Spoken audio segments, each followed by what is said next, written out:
Hola a todos, buenos, ahí ya está Julieta, vamos a esperar a ver si se une, ya te invito, vamos a, bien, ahí te tengo, vamos a invitar también a eh, Jean Portillo, vamos a hablar de un tema que es muy delicado, a ver, ya te sumo Julieta, a ver que se sume Jean, si anda por ahí, y sumo al doctor Bernardo Carricard, un gran psiquiatra. Tiene una clínica, es especialista en estos temas, por eso es muy importante que nos informemos de algo tan delicado. A ver, vamos a ir sumando, si no, a Julieta, porque, a ver, que vamos a sumarla a ella. Jan, sumate. Saludos para Colombia que se están uniendo. Gente de Colombia, ayer hicimos un lindo vivo. A ver, vamos a invitar. Hicimos un hermoso vivo justamente sobre el tema de lo que se está viviendo allá en Colombia con Petro, un ex guerrillero que ahora es presidente. Vamos a invitar a Jean Portillo, no sé por qué no se puede unir, invitarlo. Vamos a invitar a Julieta, que... A ver, Julieta, ¿ya te sumaste? Ah, bien, hola, Jean, no te veía. Listo, aquí estamos. Bien, Va. bien. Ahora sumamos. ¿Me escuchás bien? Sí, sí, ¿Me sí. escuch- Ah, bien, bien, bien. Ahora vamos a sumar a Julieta, que por ahí estaba la invitación, a ver dónde la tengo. Julieta, Julieta, se me pasó. Julieta, así hablamos un tema tan importante, porque explicar sobre el aborto era mucho más fácil, pero ahora esto es mucho más delicado y es lo que se viene. A ver, Julieta, quiero que ellos hablen, Julieta es coautora junto con Lupe Batallá, ahí la estoy sumando, de el libro Dignos hasta el final, y ahora vamos a sumar a el psiquiatra Bernardo Carricar. Hola, hola, a ver. ¿Cómo estás? Ahí está, bien, bien. ¿Cómo estás, Julieta? Un gusto conocerte, aunque sea por esta vía. Igualmente. Ahí se, Hola, Jan. ahí se está Hola, sumando Bernardo, o no lo estoy viendo. ¿Lo ven a ustedes a ver, Bernardo tenía o su no? cámara apagada. Ahí está, ahí está, ahí está. Bueno, Prende la cámara, Bernardo. Bueno, estaba haciendo una pequeña introducción porque, viste, Julieta, que para hablar del tema del aborto fue mucho más fácil para explicarle a la gente que no podemos decidir sobre la vida de otra persona, que es la que llevamos, la que podemos llevar en el vientre. Y en eso fue mucho más fácil defender la causa. Ahora estamos con este tema que es muy delicado. Yo quiero avisarles a todos los que nos están escuchando que Julieta es miembro del Observatorio de la Dignidad, que lo preside Lupe Batallán, y es coautora justamente con Lupe de este libro y un par de chicos más. Quiero que me cuentes, hasta que se sume Bernardo, decime bien quiénes son los que colaboraron para hacer este libro, y si lo Claro, tenés ahí para buenas mostrarlo. noches. Buenas noches, Bernardo. Vamos por Julieta, Buenas noches. primero. acá está. Bueno, gracias por el espacio, por la invitación, primero que nada. Este es el librito del que recién estaba hablando Patri. Justamente sí, lo escribimos con Lupe, pero somos, si no me equivoco, 7 u 8 autores. Somos varios de distintos países. Tenemos de Argentina, de Perú, de México. Así que es bastante variado, pero el objetivo en sí fue hacer una investigación interdisciplinaria de lo que es la eutanasia, pasando desde la cuestión histórica, la cuestión ideológica, la cuestión jurídica, estadística y ese tipo de cuestiones, para como hacer ese análisis profundo que hicimos con el debate del aborto, pero ahora con este nuevo tema que nos llama a hablar sí o sí, que es la cuestión de la eutanasia, que ya se está debatiendo en Argentina. Entonces fue el hacer ese proceso lo más rápido que pudiéramos para que esta investigación ya esté para todos. Muy bien. Sé que se han presentado creo que 3 proyectos ya por este tema acá en la Argentina. Pero Sí, bueno, sí. ahora lo vamos a presentar a Bernardo, que es un psiquiatra que ya estuvo la otra vez conmigo hablando sobre la ley de salud mental, que también es un tema muy delicado y que no se tiene en cuenta. O sea, el país se está incendiando, estamos con el mayor índice de pobreza, los chicos desnutridos, la gente que se muere de hambre, los adultos mayores abandonados, ponen como prioridad en este momento la eutanasia. Qué raro, ¿no? Nada es por casualidad. Así que Bernardo es psiquiatra, tiene una clínica y bueno, ¿querés presentarte vos, Bernardo? ¿Qué tal? Buenas noches. Bueno, primero celebrar este espacio para poder hablar y dar opiniones, ¿no? Porque pareciera que en el último tiempo hay un mensaje único y que en los últimos años no se podría opinar o pensar y disentir está mal visto. Y en realidad es parte de la construcción democrática, ¿no? Dar ideas y dar planteos y defender lo que uno cree. Puede estar equivocado o no, pero defender lo que uno cree. Sí, yo me presento, soy psiquiatra, especialista universitario, me gradué en la UBA, hice la especialidad en el Hospital Moyano, y ahora damos asistencia a la ciudad de Olavarría, en el centro de la provincia, en varias localidades sobre lo que es todas las problemáticas de salud mental. Y bueno, un poco la ley que se promulgó en el año 2010 y se reglamentó en el 2013 me llevó a empezar a investigar de dónde venía una idea filosófica muy propia de los 70 y muy regresiva respecto a lo que es la especialidad. Y bueno, estaba justamente esta ley amparada en el mal entendido de los derechos humanos, incluso de la libertad también. Y ahí estamos, tratando de participar, porque veo que en esta agenda uno de los puntos de tantos que hay es la antipsiquiatría. Está claramente bien definida la antipsiquiatría, ya después hablaré por qué, y tiene mucha relación con el tema de la eutanasia y también después, bueno, me explayo un poquito. Muy, Gracias. muy bien. Bueno, ahora le cedo la palabra a Jean Portillo para que si quiere arrancar él con algunas preguntas para los chicos y después también yo les voy a hacer preguntas. Sí, pues como estamos acostumbrados a dar como tres rondas, ¿no? O tres intervenciones, por así decirlo, antes de llegar al final de este video, o bueno, de esta transmisión en vivo, agradecerle a los participantes y a la gente que nos está viendo y desde ya invitarlos a compartir la transmisión ahí por mensaje con quien quieran que lo pueda ver para que, bueno, pues se instruya más sobre estos temas. Qué mejor ponente que un psiquiatra y una coautora de un libro sobre el tema, ¿vale? Y también gracias desde ya por seguirnos todos los que nos están viendo en cada una de nuestras redes para poder seguir al tanto de este contenido. El tema de la eutanasia resulta muy importante, sobre todo si se ve como un conjunto de la mano de lo que es el aborto, de la mano de la eugenesia también, ¿no? Y todas estas prácticas pues que van encaminadas simplemente que a terminar con la vida del ser humano, ya sea antes de nacer, ya sea al poco tiempo de que se le ha declarado como que no hay mucho que hacer como para seguir prolongando su vida, ¿no? Como lo es la eutanasia. Pero hay muchas dudas al respecto de este tema. Por ejemplo, se dice que las personas que estamos o que están en contra de la eutanasia, en contra de esta práctica, estamos en contra de un derecho, del derecho de disponer de la propia vida. No es así.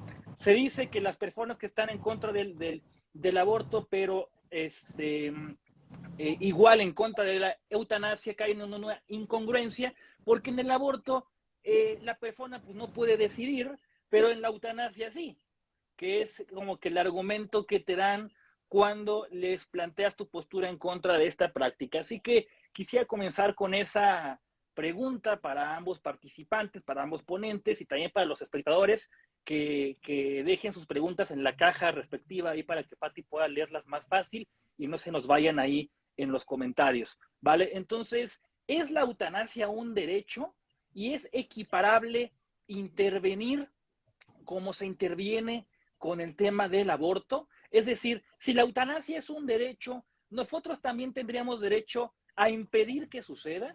Y si no es un derecho, ¿por qué nosotros tendríamos derecho a impedir que suceda respectivamente? Bien, no sé quién de los dos va a tomar la palabra. Las damas primero, si gustan. Bueno, gracias. Creo que la cuestión de la voluntad es como uno de los pilares más grandes del debate, ¿no? A veces es como uno de los argumentos principales, bueno, a veces argumento entre comillas, que se sostiene de la contraparte, desde esta idea de que, bueno, la eutanasia en sí debería de ser un derecho o ser legalizada porque es simplemente una expresión del ejercicio de la voluntad de la persona. Pero ahí creo que hay como dos grandes problemas que tienen que ver primero con el mal entendimiento de lo que son ese tipo de derechos en relación a la persona y por otro lado con la falta de conocimiento respecto a la voluntad o la situación de la persona que decide practicarse una eutanasia en ese contexto, porque inclusive podemos hablar de una voluntad que se encuentra viciada en función de distintos factores externos, como puede ser inclusive la presión familiar, puede ser el sesgo que es generado por un medicamento, puede ser inclusive esta creencia de que morir es un deber o inclusive algo que tienen que hacer o su única opción en función de, por ejemplo, coerción de familia, o esta creencia de que son una carga o de que su vida es menos digna porque tiene una determinada enfermedad, como muestran casos como el de Canadá, como el de Países Bajos, o como muestran algunos estudios, por ejemplo, realizados en Estados Unidos sobre el control de bienestar al final de la vida.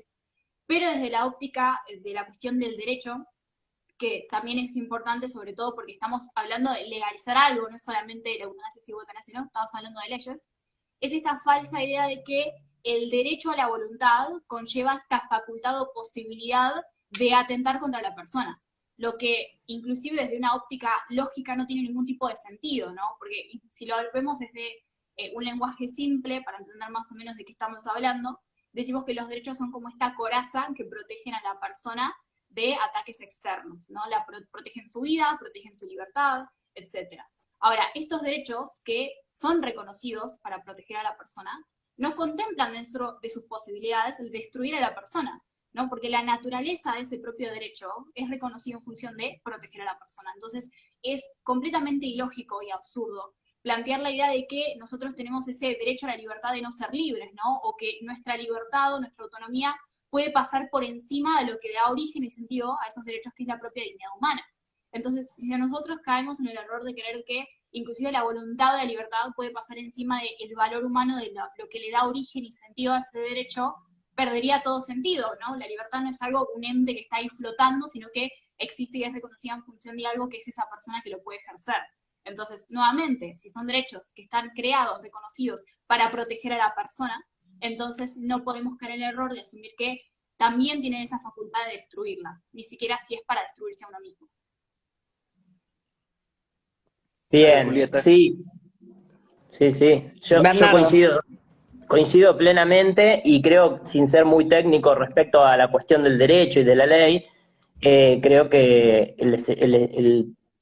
lo que genera el ejercicio de la libertad es en principio es la vida, ¿no? Digamos que la libertad es una función de la vida, y esa libertad está limitada muchas veces y atravesada por alguna circunstancia, y esa circunstancia puede ser una circunstancia, como bien decías, económica, de dolor, de depresión, de algún estado en el cual la conciencia se encuentra alterada, y la persona que está definiendo esa situación lo está haciendo por alguna circunstancia que, si no la tuviese, desearía vivir.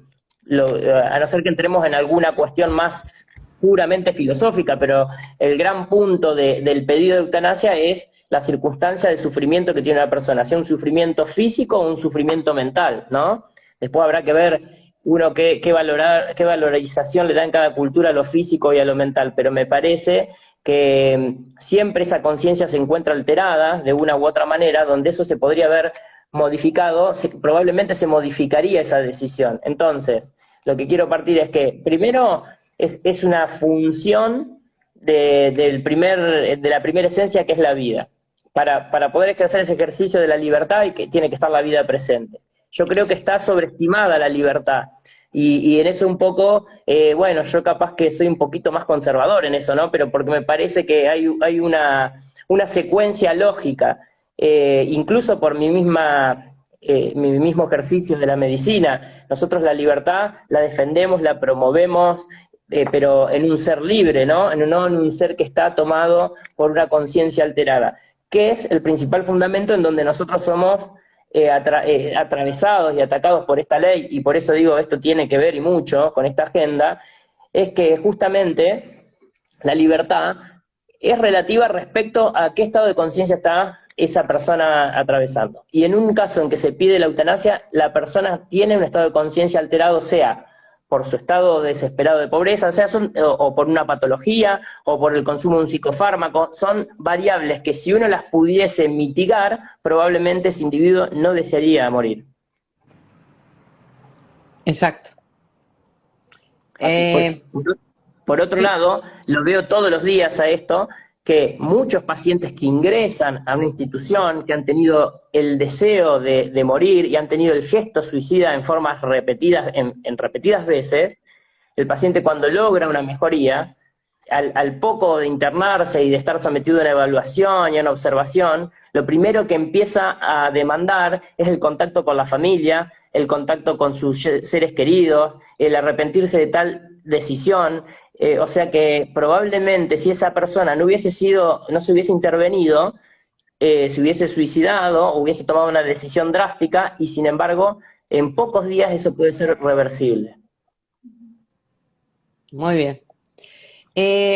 Mira, ahora yo le quiero hacer una pregunta a Julieta y después para vos, Bernardo, porque quiero que hables vos, Bernardo, justamente ahora en Chile que se quiere modificar la Constitución, viste que están hablando del tema de la neurodivergente, o sea que si uno Neurodivergentes. sí, que hay que aceptarlos, respetarlos, o sea, fuera los psiquiatras, psicólogos, aceptemos esto, bueno, es muy grave. Pero a Julieta le quiero preguntar, porque ella habla justamente, la eutanasia ya se está implementando desde el 2002 en Holanda, la tenemos en Bélgica, en Luxemburgo, Colombia, Canadá y España. Pero creo que arrancó antes la eutanasia. Yo creo que arrancó con el movimiento de la Alemania nazi en 1939, así que quiero que expliques un poquito, porque por ahí los liberales, eh, esta parte, yo veo que tengo muchos amigos muy liberales, pero que entienden mucho de economía, pero toda esta parte les cuesta un poquito y quizás tendrán que aprender que en esto se asemejan mucho a los de izquierda. No digo todos los liberales, pero los liberales que tienen confusión sobre este tema. Y acá yo anoté que lo saqué de Agustín Laje, cuando te hizo la entrevista a vos, de Enrique Dussel, que es un filósofo marxista, que él mismo dice, porque es un deber seguir viviendo. O sea, no está permitido ni el suicidio y menos la eutanasia. Y lo dice un filósofo marxista. Entiéndanlo, no es que nosotros porque somos conservadores. No, esto es muy grave. O sea, se empezó aplicando en Alemania, puede ser. ¿Y a quiénes se aplicaba el régimen de la eutanasia? Sí, concretamente, mira, antes de comentarte un poquito la cuestión de la Alemania, me gustaría hacer hincapié en una cuestión, ¿no? Ahora que vos hablas un poco de la cuestión del liberalismo y eso, a veces la confusión parte de caer en el error de creer que podemos valorar más la libertad que la persona, pero la realidad es que no tiene sentido valorar la libertad si antes no valoramos la persona que la ejerce, ¿no? Sin persona no hay libertad, no tendría sentido. Entonces estaría Exacto. bueno como darse cuenta de eso, que es hasta una cuestión de sentido común. Pero bueno, desde la cuestión del origen, está muy bueno lo que vos señalás, porque siempre caemos en este discurso, ¿no?, de que la eutanasia en realidad se legaliza por primera vez en Holanda en el 2002, cosa que ni siquiera es cierta porque se aprueba vía corte recién en 1982, ¿no? Pero hay un origen oscuro que siempre se trata de tapar, que tiene que ver con la legalización de la eutanasia en Alemania nazi en 1939. ¿No? Que fue un programa destinado específicamente a enfermos con distintas enfermedades mentales, pero también a personas con enfermedades físicas y distintas discapacidades que desde una óptica eugenésica se consideraban indignas. De hecho, de esto podemos culpar a dos eugenesistas específicos, que eran psiquiatras, dígase de paso, que eran Alfred, no me acuerdo de los nombres, Alfred Hodge y el otro, y Carl Binding. Ahí está, Alfred Hodge y Carl Binding. Estos dos autores escribieron un libro que se llama La autorización de la destrucción de la vida indigna de ser vivida, ¿no? En este libro justamente plantean como tesis principal que el enfermo, en razón de esa enfermedad, ve reducida su dignidad, su valor como persona, y que incluso empieza a tener hasta un valor negativo como persona, y que por lo tanto su mejor opción, o su única opción, era la cuestión de la eutanasia. Y con este tipo de discursos, que inclusive se propagaron desde lo que fue el Ministerio de Propaganda de la Alemania nazi, a través de distintos tipos de películas, por ejemplo, se propagaba este mensaje para que fuera aceptado socialmente, que tiene que ver con que, bueno, pero es que un enfermo, la única opción que tiene es la eutanasia porque está viviendo una vida que es indigna, ¿no? Porque tiene un problema de salud que no es compatible con la dignidad, como planteaba, por ejemplo, la diputada Jimena Latorre en una entrevista hace bastante poco. Entonces es un discurso que es exactamente el mismo, nada más que ahora lo quieren disfrazar un poquito de empatía para que suene mejor, ¿no? Pero al fin y al cabo el discurso que se mantenía en ese momento era el mismo, inclusive se logró según estadísticas que se hicieron en Alemania en el siglo XX, que el 80% de la población estuviera de acuerdo con ese tipo de políticas eugenésicas. Y al fin y al cabo se terminaron con la vida de más de 200.000 personas, dentro de las cuales había alrededor de 10.000 niños. Entonces, realmente, si uno revisa un poco la historia, revisamos este tipo de programas, por ejemplo, el programa en relación a la eutanasia para enfermos mentales se llamó Acción T4, lo pueden buscar, pero la verdad es que cuando nosotros revisamos este pasado oscuro, nos damos cuenta de que el discurso es exactamente el mismo, ¿no? Y el discurso es el mismo desde este origen que se intenta tapar, y se trata de cambiar un poco la fecha, pero es simplemente alargar lo mismo y tratar de disfrazarlo un poquito con algún lenguaje más dulce, más simple, como por ejemplo, como plantean organizaciones estadounidenses with Dignity, que quieren cambiar el lenguaje a través de glosarios de cómo hablar de eutanasia, porque dicen que, bueno, hablar de eutanasia y hablar de estos temas es adoptar el lenguaje del opositor. Entonces, por favor, no se dejen engañar, hay toda una historia que nos demuestra que estar a favor de la eutanasia es realmente una posición completamente eugenésica, inclusive si uno no lo toma como algo, no lo toma como empezar a mencionarlo y a verlo. Bien, perdona, acá hay una pregunta que por ahí la puede responder, no sé si el doctor. Ahí dice, ¿no sería razonable tratar de distintas maneras los casos de enfermedades mentales a aquellos que tienen una enfermedad terminal que les genera un sufrimiento físico? ¿Quién me la responde? Yo doy mi opinión respecto también a lo que ella decía y sigo un poco ese hilo, ¿no? En realidad, ¿quién determina qué es un sufrimiento físico para determinar que es una vida poco digna? Porque también podríamos decir tener un sufrimiento psíquico muy grave, como padecer una esquizofrenia, Exacto. que es una enfermedad de por vida, es una vida poco digna y entonces poco defendible de ser tratada. De la mano va que un poco se tienda a que quieran que desaparezcan las instituciones de salud mental, los tratamientos respecto a los pacientes, los ingresos ¿cómo es? En internaciones cuando requieren. O sea, en el fondo hay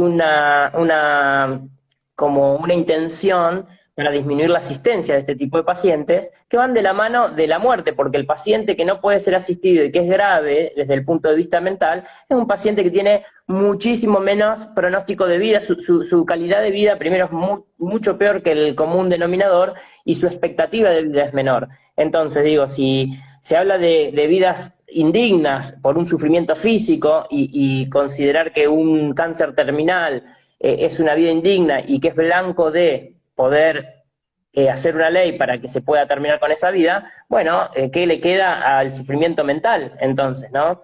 Con lo cual, me parece que no tienen un hilo lógico y una intención ¿cómo es? Que las une teóricamente y que incluso si el día de mañana las personas pudiesen decidir respecto a cuándo terminar con su vida, ¿qué sentido tendría el nuestro, por ejemplo, como psiquiatras, cuando una persona se intenta suicidar? No podríamos intervenir porque sería una decisión y estaría hasta apoyado por una ley que está reglamentada por el Congreso y por nuestros legisladores. Entonces, fíjense cómo va de la mano eso con la desaparición de la asistencia a los pacientes psiquiátricos, ¿no? No es que no tiene nada que ver, hay todo un sentido, ¿no? Un nexo. Sí, ¿Ya? ahí fui haciendo unas anotaciones en lo que los dos participaban. Y es que con la legalidad, tanto del aborto como de la eutanasia, pues el Estado simplemente manda el mensaje de que hay vidas que son eliminables, de que hay vidas que son desechables, ¿no? De que hay vidas que sería mejor que no nacieran o que no continúen existiendo, perdón. De igual forma, la eutanasia, de una u otra forma, inevitablemente te va a dañar el oficio médico, te va a generar problemas dentro de como tal, al tener la posibilidad de, pues no sé, incluso negociar con la familia de qué se puede hacer con esa persona, llegando a incluso convencerla de algo que puede pues no ser evidentemente lo mejor para esta persona en cuanto a su vida, ¿cierto? Te va a favorecer también cosas como el suicidio, o sea, manda el mensaje, o sea, una ley que pretenda regular el tema de la eutanasia siempre va a mandar bastantes mensajes a la sociedad, que está bien, que está bien, es más, no solo que está bien, sino que incluso debería promoverse, porque no se detienen ahí. Como con el aborto, siempre van a comenzar que a las 4, 5, 6, 12 semanas, pero una vez que lo logran, lo que sigue son las 20, lo que sigue son los 6 meses, lo que sigue son los 9 meses. Incluso hay gente que dice la aberración de que se debería poder hacer incluso después de nacido en un cierto periodo de tiempo, ¿no? Que bueno, eso ya por definición no sería aborto, pero bueno, hay gente que lo promueve. Y es que igual van a comenzar estas personas a defender la eutanasia en casos extremos, pero una vez que se permiten casos extremos, esos extremos se van reduciendo y se van acercando cada vez más a cualquier caso, ¿no? Y en ese tono, en esa línea, seguiría mi pregunta, que es un poco complicada, ¿no? Hay personas que te dicen, desde jóvenes, desde nuestra edad, de Julieta, mía, desde los 30, 40, 50, toda su vida, se la pasan diciendo, no, es que si tú como mi familiar, como mi hermano, como mi madre, como mi hijo, ves que en algún momento yo llego a quedar en un estado en el que no puedo moverme, en un estado en el que ya no hay retorno, en ese, por favor te pido que no me dejes continuar así, porque prefiero morir a vivir así, a no tener la libertad de pues continuar con una vida como la tenías antes, ¿no? O lo más cercano a ella. Entonces, en estos casos, ¿cómo aplicaría el tema de la posición en contra de la eutanasia? Porque ahí ya estaríamos en contra de una persona que no es que prefiera, no es que diga que es libre de matarse, sino es que diga, no puedo vivir así, ¿no? ¿Qué se le dice a estas personas? Bien.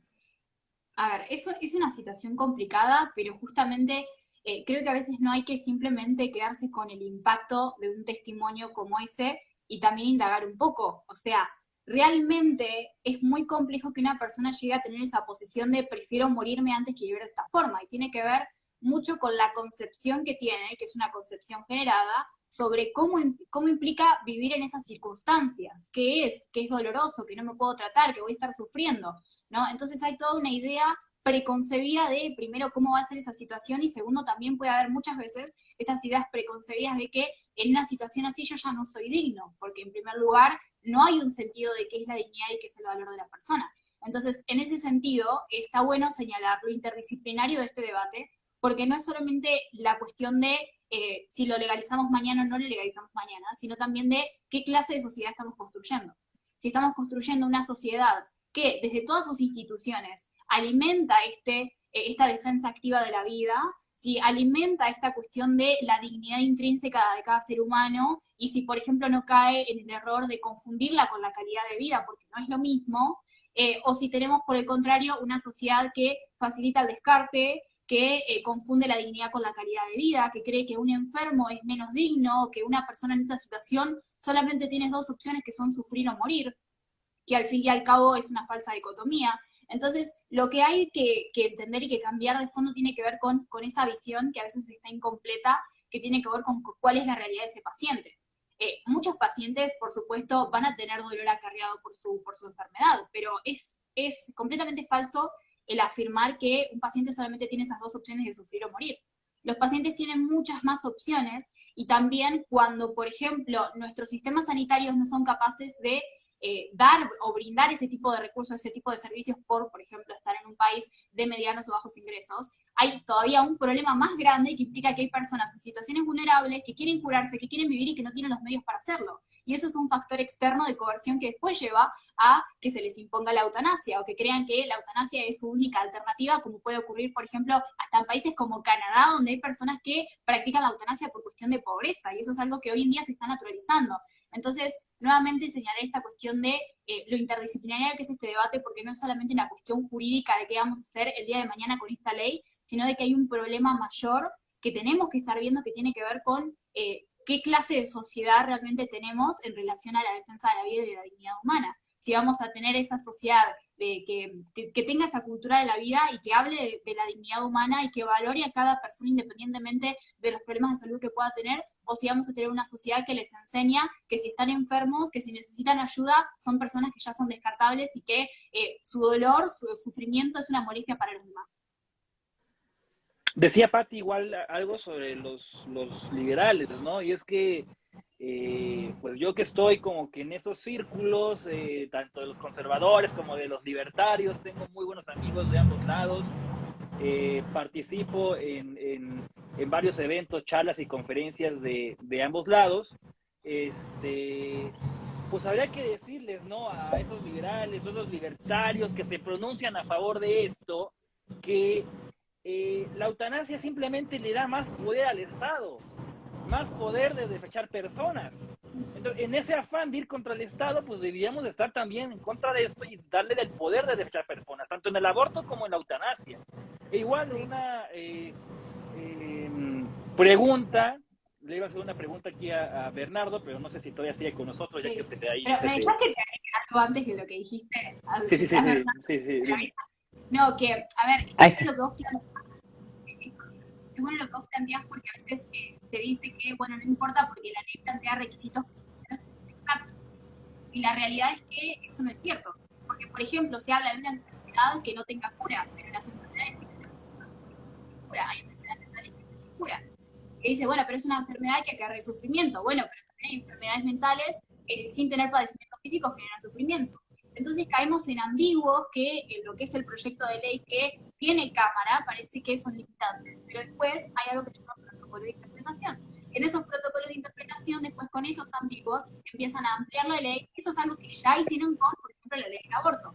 Por ejemplo, el proyecto de ley de aborto hablaba de abortos menores de edad y decía, no se va, esto no es tan así, no es que se va a facilitar el aborto para menores de edad. Y después en el protocolo lo ampliaron y lo permitieron, inclusive personas que son diferentes.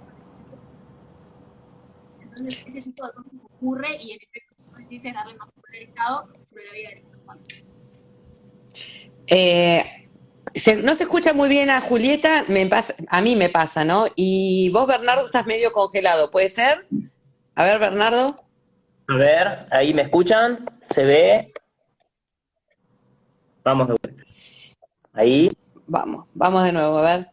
Yo lo único, bueno, mientras se van acomodando el internet, Bernardo, que lo veo que está medio congelado, lo que tendrían que tener en claro, especialmente los liberales, que hay mucha relación entre el nazismo y la izquierda, así que ojo, que de ser tan liberales se conviertan que se conviertan en otros progresistas más, donde se buscan eliminar vidas, porque acá qué casualidad que cuando hubo que instalar el aborto, el asesinato de bebés, intervinieron fundaciones, eso está en el libro de las chicas, de los chicos, no sé por qué hay varios chicos que escribieron el libro y qué casualidad que justamente las mismas fundaciones que hicieron campaña para el aborto, ahora van a apoyar la campaña para la eutanasia. Es así, ¿no, Julieta? Sí, en efecto. De hecho, te puedo mencionar un ejemplo que es como quizás uno de los más conocidos, que puede ser Open Society, que ha financiado directamente a fundaciones como Death with Dignity, que la mencioné hace un rato con el tema de el glosario de términos, y también hay otra serie de fundaciones que quizás no son tan conocidas, pero son fundaciones que además de donar a este tipo de ONGs españolas, estadounidenses, canadienses, que militan hace años la cuestión de la eutanasia, también son fundaciones que trabajan activamente financiando y militando en favor de la defensa del aborto y han financiado, por ejemplo, la IPPF. Entonces, no es casualidad que justamente estén todos relacionados, que estén del mismo lado, que el discurso sea exactamente el mismo y que traten de convencernos de una falsa libertad cuando simplemente se está proponiendo la eliminación de la persona. No, igual ahí Patti dijo y mencionó que ojo con los liberales, que no se terminen convirtiendo en progresistas. Y es que pues voy a decir algo que igual y no a muchos les gusta, si es que nos están escuchando ahí, hay gente acérrima, liberal o libertaria. Y yo también fui fuerte defensor de eso. Tengo mi banderita de Gadsden, tengo mis libros de varios referentes. En un momento de mi vida me consideré randiano. O sea para que no me vayan a decir voy a guardar. lo que soy. Por favor, ¿vale? El progresismo, Patti, aunque le duela a muchos, se le debe en buena medida a los liberales. Sí, totalmente de acuerdo. ¿Vale? Así es. No podría hablar de un porcentaje, ¿verdad? Pero tienen mucho que ver los liberales con esa sustitución del orden natural por la libertad como diosa. O en el caso de los objetivistas, la diosa razón. ¿no? Y Exacto. lo digo porque yo estuve en ambos lados y me sigo considerando, no sé, lo que podría definirse como un paleolibertario o un conservador un poquitito menos al extremo, ¿verdad? Pero eso no Conservador. quiere decir... No sé vos. Me lo han dicho muchísimas veces, me lo han dicho muchísimas veces no soy más que un conservador de closet, pero bueno, si lo quieren ver así, véanlo así. El punto acá es que muchos de los problemas que tenemos hoy en día, el aborto, la eutanasia, el globalismo incluso, las cero fronteras y un Estado que gobierna los demás estados, mucho de eso, aunque nos cueste aceptarlo, es logro de los liberales, no es tanto logro de la vieja izquierda. Y si no es logro de los Exacto. liberales, mínimo lo permitieron. Lo permitieron, abrieron el hueco, abrieron el espacio, no hicieron nada, no metieron las manos, incluso dijeron, ahí sí estoy de acuerdo, y entonces pues nos encontramos ahorita en pleno 2022 hablando de estos problemas, aunque nos tachen de conservadores, como me dijeron ahí en mi canal de YouTube, criptofascista, también ahí me dijeron, ¿no? En mi más Eso reciente nunca lo había video, escuchado antes. en mi más reciente video sobre los anillos de poder, que lo pueden encontrar en mi canal de Batalla Cultural, hubo un chico, señor, no sé, que me dijo que era un criptofascista, ¿vale? Sí, sí. Es Yo un porque buen vi que neologismo. tenía... Recién la primera que está eso. O sea, como gracias por darme la idea.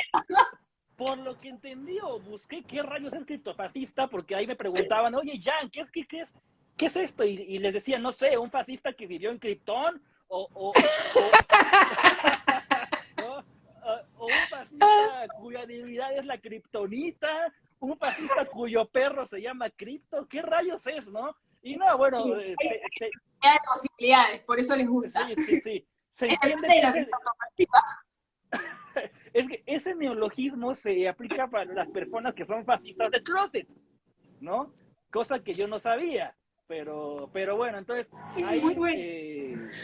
es un tema que sale a colación, ¿no? Pero es bastante interesante con lo que dijo Sí, Pato. pero es interesante para que los liberales empiecen a informarse un poquito más, no solamente de economía, sino sobre estos temas. Aparte, Bernardo, si tengo entendido que es liberal, así que acá tenemos un liberal que puede hablar. Hay una pregunta para vos, Bernardo, pues es para vos. Cuando hay una enfermedad mental y no permite tener capacidad jurídica plena, ¿cómo harías?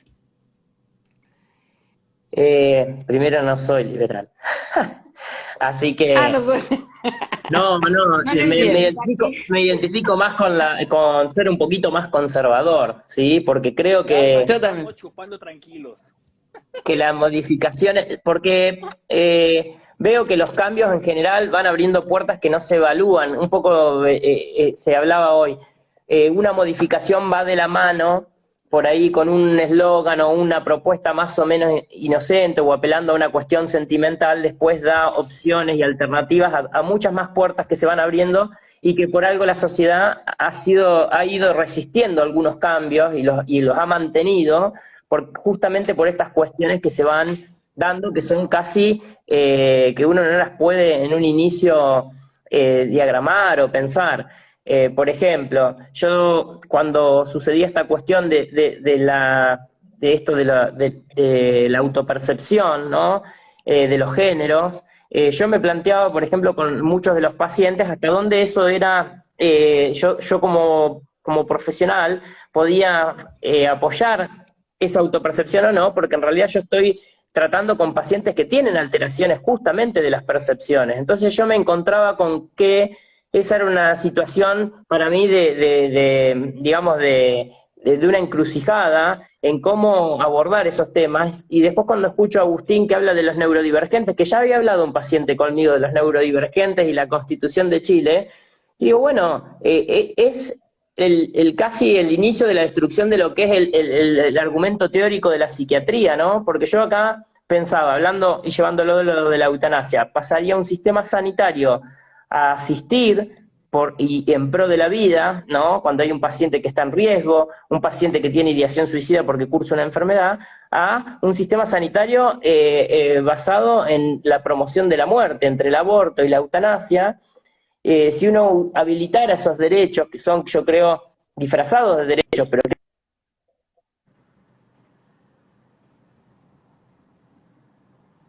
¿Se congeló Bernardo? Sí, sí, sí. Me parece que A, sí. a lo mejor es porque es liberal. Pero no era liberal, era conservador. Bueno, yo soy liberal en lo económico, pero soy conservadora en lo cultural.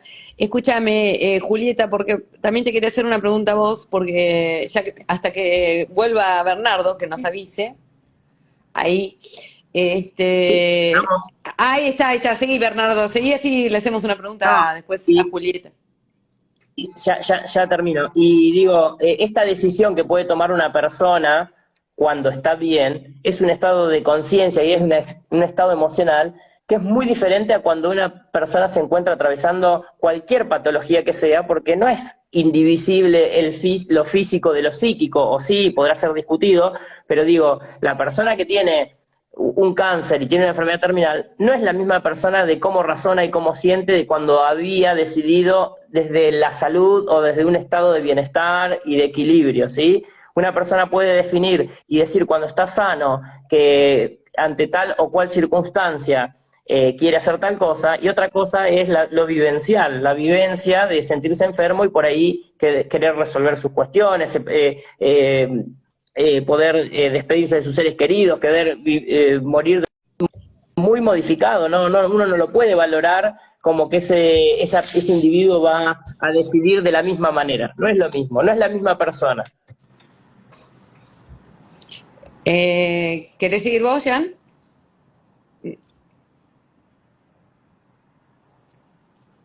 No se te escucha, Jan. Ah, ya. Ahí. No sé, ahí hubo un ataque criptofascista.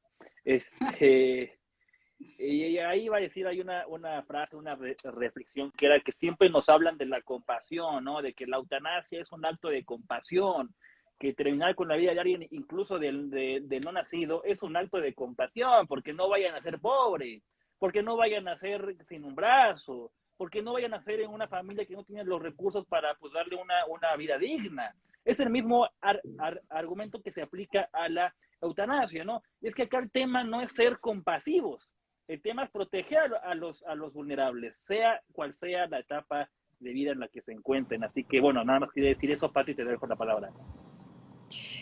No, bueno, volvamos a Julieta porque ella tiene un par para que la gente entienda, porque ahí, por ahí yo tengo ahí un amigo escribano que está escribiendo, justamente está escribiendo ahí, hace preguntas, pero él habla como escribano. Mi problema es que esto lo va a imponer el Estado y lo van a imponer de manera como impusieron el aborto, o sea que con una simple decisión de un familiar lo van a aceptar, que maten a su familiar. Entonces, la No, eutanasia luego luego van a haber aberraciones como, no sé, un ministerio que se encargue de atender las solicitudes de las personas que se quieren suicidar. O sea, exacto, su, es gravísimo. suena tonto, ¿no? Pero pueden llegar a Sí, eso. ni siquiera está tan lejos porque es algo que hay países como Holanda o Canadá que tardaron un tiempo, ¿no? en trabajar esa ventana de aborto, pero que en Argentina se plantean directamente en los proyectos de ley, aunque un poquito más de forma discreta, ¿no? Porque nuevamente, como decíamos hoy, son conceptos que se plantean ambiguos, pero que posteriormente, cuando ya se apagan las luces, ya no hay nadie viendo, ahí se ven, sobre todo en lo que son los protocolos de aplicación de esas leyes, como pasó, por ejemplo, con la ley del aborto, ¿no? Y este mismo artículo que yo mencionaba hace un rato de el aborto en menores de edad, literalmente lo copiaron y lo pegaron, lo pusieron en el proyecto de ley de buena muerte, que es el de Cornejo, Latorre y Cacase, y dijeron, bueno, esto pero para la eutanasia en menores de edad, y hasta se olvidaron de sacar una resolución que tiene que ver con derechos sexuales y reproductivos. Entonces, primero que es una ridiculez y es una aberración jurídica, y en segundo lugar, ¿qué les hace pensar que eso se va a interpretar de forma distinta? ¿No? Entonces, los requisitos que se plantean son de ese estilo, y quizás un poco retomando lo que decías vos recién, Patri, son complicadas en estos proyectos de ley porque todos los que se presentaron, y sobre todo los dos que se van a debatir, que son el que decía recién de Jimena Latorre y el proyecto de ley que se llama Ley Alfonso, son proyectos de ley que plantean una objeción de conciencia completamente limitada, ¿no? Que dicen, bueno, sí, es un derecho que existe, pero después el médico tiene que garantizar a toda costa que esa eutanasia sea practicada, aunque sea por otro médico. Y si no lo haces, bueno, te pone el ambiguo de, bueno, puedo sufrir distintas distintas sanciones que pueden ser civiles, pueden ser penales, pueden ser administrativas, pueden ser institucionales, y no te especifica qué tipo de sanciones. Entonces, ahí corremos otro riesgo, porque es otro conflicto, ¿no? El único proyecto de ley que planteaba penas específicas fue el proyecto de ley presentado en Senado, que fue de interrupción voluntaria de la vida, que este no se va a debatir, pero que planteaba, por ejemplo, una pena de prisión de hasta 3 años a médicos con el doble de tiempo de inhabilitación del título. Por ejemplo, yo tengo mi hermana médica, sé lo que es la realidad de los médicos que están trabajando, sé lo que es la realidad de los sectores de conciencia, y es absolutamente ridículo ese proyecto de ley porque se los están persiguiendo para que hagan algo que ni siquiera está contemplado dentro de la ética médica. No, terrible. Estoy viendo a ver si se vuelven a unir Bernardo y Jean. Se nos fueron, quedamos solas. Quedamos las mujeres. Yo aquí estoy. Ay, porque no te No, veo. ¿Seguís estando? Bueno, no sé por qué. A vos sí te veo. Bueno, el que no veo es a Bernardo. Ha de ser un extraño poder Capaz que criptofascista, ¿no? Estamos ganando las mujeres en este momento. Bueno, Sí, la verdad, sí. yo creo que es un problema, ya no es de control de natalidad, si ya es un control demográfico de lo que se viene. Ya lo estamos viendo en Canadá, en España, ¿no? Vos tenés los porcentajes en Canadá. ¿Por qué la gente elige la eutanasia? Bien, Mientras invito a Bernardo. Sí, en la gran mayor parte de los casos, la gran mayoría de los casos, se trata de personas que perciben que ya no son dignas, personas que sienten que son una carga para su familia, personas que, por ejemplo, tienen distintos problemas económicos, llegando a los casos de pobreza, personas que no tienen el correcto control de sus síntomas, ¿no? Y obviamente estas razones pueden ir solas o pueden ir en conjunto, por eso los porcentajes van variando, pero en general este tipo de razones superan entre el 50 y el 80%, siendo, por ejemplo, la percepción de pérdida de la dignidad más del 50% y la presión por parte de familiares más del 80% de las razones. Entonces es una situación súper complicada y que además se repite en otros estados, como puede ser en caso de Países Bajos o como puede ser en caso de Estados Unidos, que estas razones siempre se repiten, sobre todo una de las que más resalta siempre tiene que ver con la coerción por parte de familiares, ¿no? Esta coerción que no es directamente, en todos los casos, no es como directamente, bueno, tenés que practicarte la eutanasia, sino que es, bueno, es como que ya estamos cansados, ya no te queremos cuidar, ya es una molestia, ya es una carga, o el simple hecho de, bueno,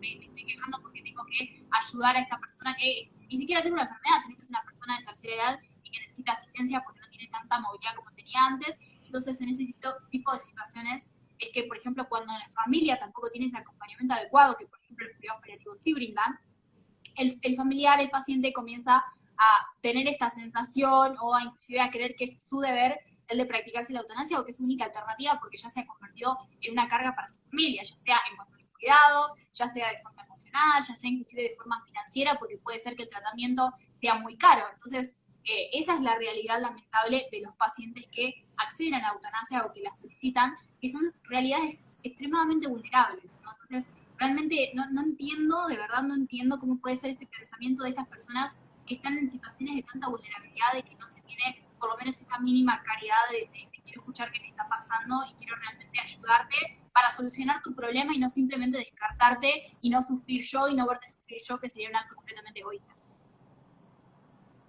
Exacto. Jean Portillo. ¡Ay! Aparecí. Apareció Bernardo. Estaba Costó, asustada. pero Dije, se me fue. Lo ofendí porque le dije que era liberal. No sé qué pasó. ¿Volviste, Bernardo? Bueno, volví, pero los alguna, estaba escuchando. bien. ¿Alguna reflexión tuya? Porque ojo que si la implementan, si vos no querés practicar la eutanasia vas a ir preso. Te aviso. Viene ese tema, ¿no? Julieta, en el Sí, proyecto. Va a haber una lista de a ver, yo lo tenía anotado por acá, de quienes no quieran matar, los van a escrachar en una lista. Qué cosa loca, ¿no? Porque no se ocupan de la salud, hablan de la muerte, o sea, y ponen palabras lindas, interrupción del embarazo, no, asesinato de un bebé en el vientre materno. Y ahora vienen con la Sí. muerte digna. ¿Qué muerte Y esto digna me están hablando? es como un suicidio inducido, ¿no? Pero bueno, ahí está el tema de las palabras, cómo van modificando el discurso. Acá, bueno, estaremos en la resistencia igual, yo lo lamento, pero yo no... Hay situaciones y creo que hay que tomar posturas y poder hacer estos debates, hablar y participar, porque no me quiero ir por las ramas, pero en realidad cuando uno ve que hay gente y manifestaciones y todo, digo, ¿y los nuestros dónde están? ¿Cuándo se van a expresar, no? Entonces está bien que nos expresemos, que hablemos, que no tengamos miedo, porque no hay que tener miedo por pensar distinto. De última es solamente eso, pensar distinto. Eh, con respecto a esta cuestión me parece tan paradójico, miren esta observación que yo venía haciendo respecto a, muy particular, pero a mi actividad.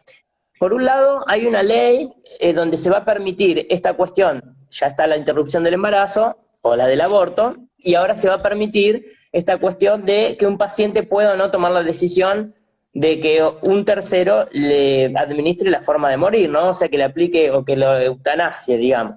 Y sin embargo, la ley de salud mental pone 1000 trabas para internar a una persona que realmente lo requiere y que está en peligro él y que pone en peligro a la sociedad. Entonces, por un lado nos habilitan matar, pero por otro lado a los médicos nos tratan como de torturadores porque vamos a internar a una persona que no está en su sano juicio de decidir. Es como muy contradictorio, pero nadie lo ve, nadie lo plantea de esa forma. ¿Por qué quieren cerrar las instituciones monovalentes de salud mental diciendo que son estigmatizantes y qué sé yo, cuando cualquier persona puede ser derivada a un instituto cardiológico, a un instituto pediátrico, a un instituto infecto contagioso? Digo, hay una reestigmatización de lo que es, y es generar un discurso que queda sentimentalmente muy acorde, pero que en realidad no es así. De última habrá que ayornar las actividades, modernizarlas, ¿no? Pero digo, qué paradójico, a los médicos nos van a instar a aplicarle la muerte a un paciente, pero no nos lo van a dejar internar en salud mental porque le estamos violando sus derechos. Explíquenmelo. Increíble. Es insólito. Bueno, pero Es insólito, vamos, es insólito.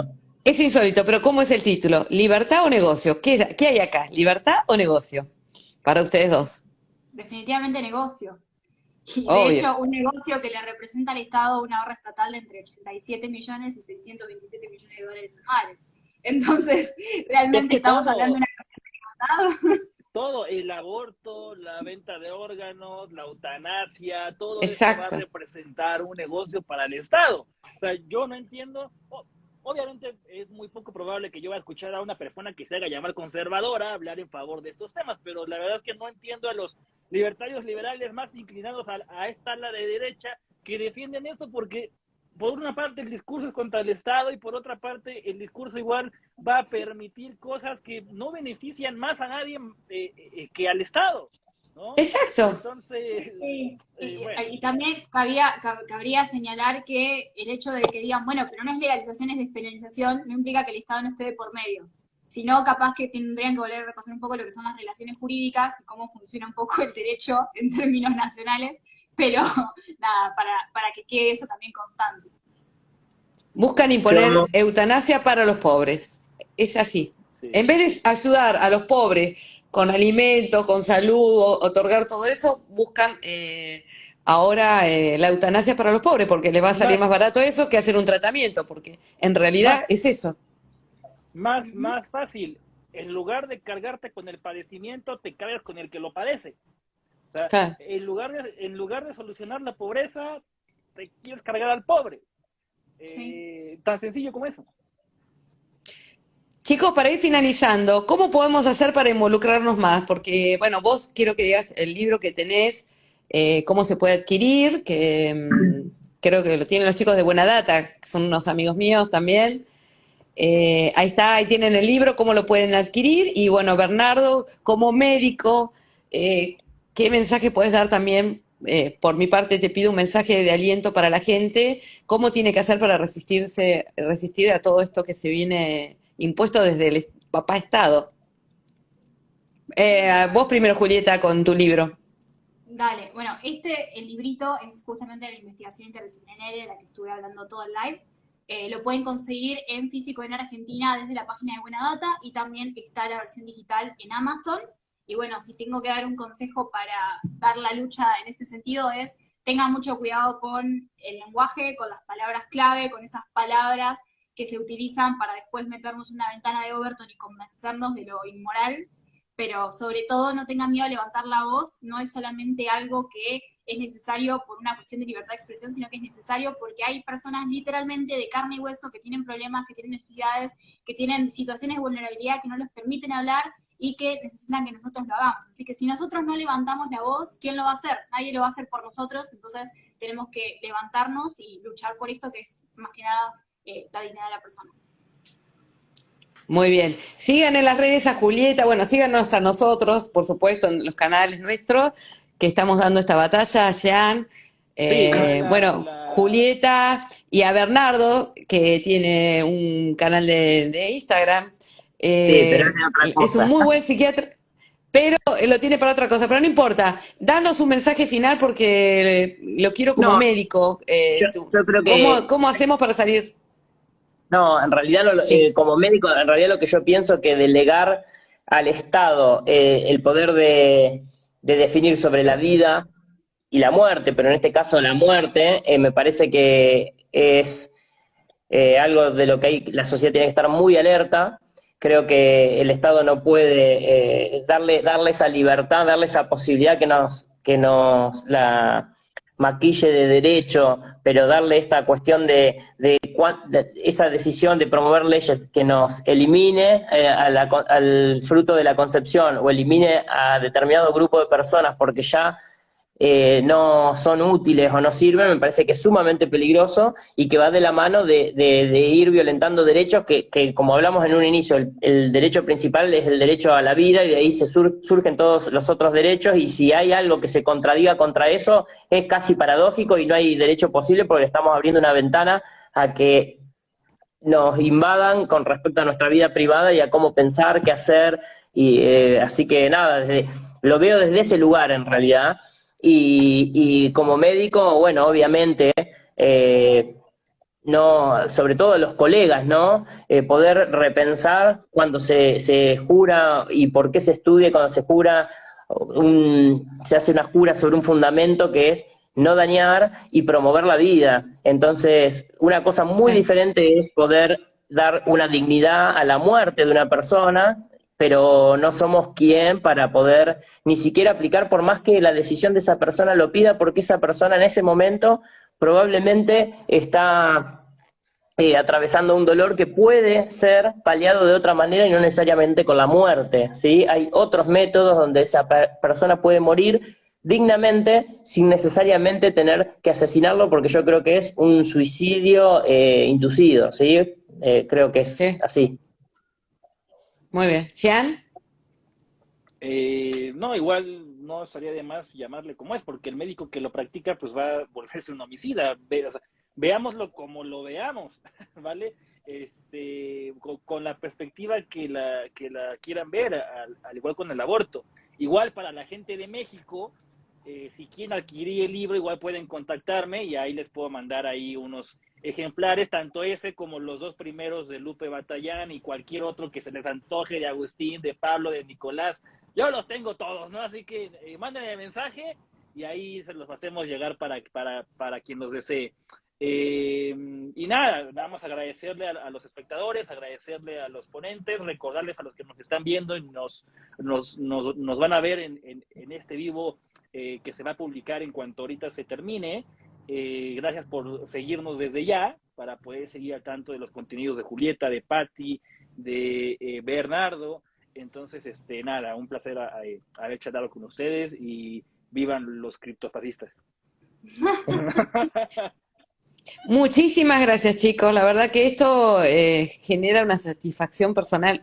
En mi caso, en el buscar despertar conciencia. Por eso con Jean estamos haciendo diferentes entrevistas porque en realidad buscamos eso. Que la gente por ahí, por ignorancia, no es por maldad, sino por falta de tener los conocimientos básicos que hay que tener, están necesitando una ayuda. Así que bueno, gracias a todos los que se van sumando a nuestros vivos, porque esa es nuestra misión, despertar conciencia.